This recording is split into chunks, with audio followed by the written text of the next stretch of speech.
FORA.tv. The world is thinking. I just came from Iraq. I was just back. It's astounding. I know that I probably sound like a spokesman for the Bush administration, but it's incredible. I mean, if you just take the park, Abu Nuwas Park, outside of our house, the New York Times house, which is just a rented house in a neighborhood. Our rented house, we have 45 armed guards and belt-fed machine guns on the roof, 20-foot high blast walls. That park in 2006 was dead. I mean, it was crisscrossed with barbed wire. There was a militia checkpoint at one end. There was an Iraqi army checkpoint at another. Nobody went into the park, not during the day, not during the night, nobody. I used to go running in there, which was kind of idiotic. But that's in the book. I went back, just now, and dusk, Abu Nuwas Park, 2,000 Iraqis. At dusk, parents with children, women walking alone, women in jeans, something I never saw.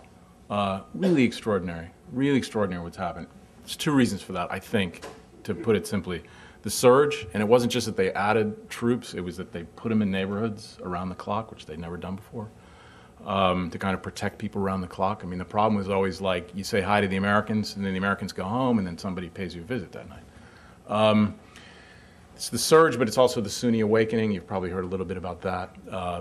The tribes, particularly in Anbar province, but the Sunni tribes basically were, Al-Qaeda basically overstepped. They wanted to push the civil war. The tribes basically rebelled against them. They made friends with the Americans.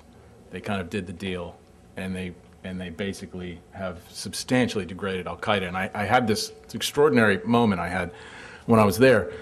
So, for example, Ramadi, the thing I just read to you, 2006, Grozny, right? I was just there, and I didn't recognize it. I mean, the roads were paved, the rubble was cleared away, the government center is, kind of freshly painted. I mean, the Americans weren't even wearing guns or helmets. It's very, very different. Is it fragile? Absolutely. Will it last? No way to know. It could all collapse tomorrow, I'm sure. But I had, just really briefly, I had a conversation with a guy named Ali Hatem, who's the head of the largest tribe in Anbar province, called the Dulami tribe. And it's like everybody's related to everybody. And I said, well, what happened to Al-Qaeda? And he said, well, we just wiped them out. We did the deal with the Americans, and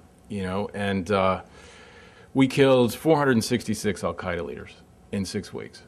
And I said, 466? And he said, yeah, and we had a list. And which tells you a lot, They've known all along where these guys live, third house on the left, and when they decided to do it, it didn't take them that long, we have 100,000 Sunni gunmen, many of them who were blowing up Humvees 18 months ago. They're now on the American payroll.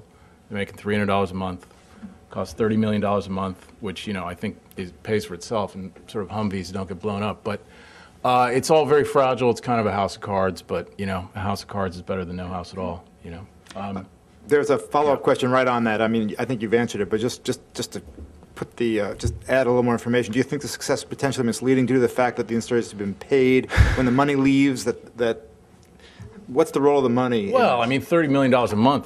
That's a rounding error in Iraq. Right? That's like nothing. Money goes a long way in the Middle East. It really does. It's amazing. I don't know.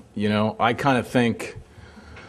I was just happy to see the place, in the peace that it had. I think the danger is less that the money's going to run out. That's easy, $30 million a month. You write a check for that.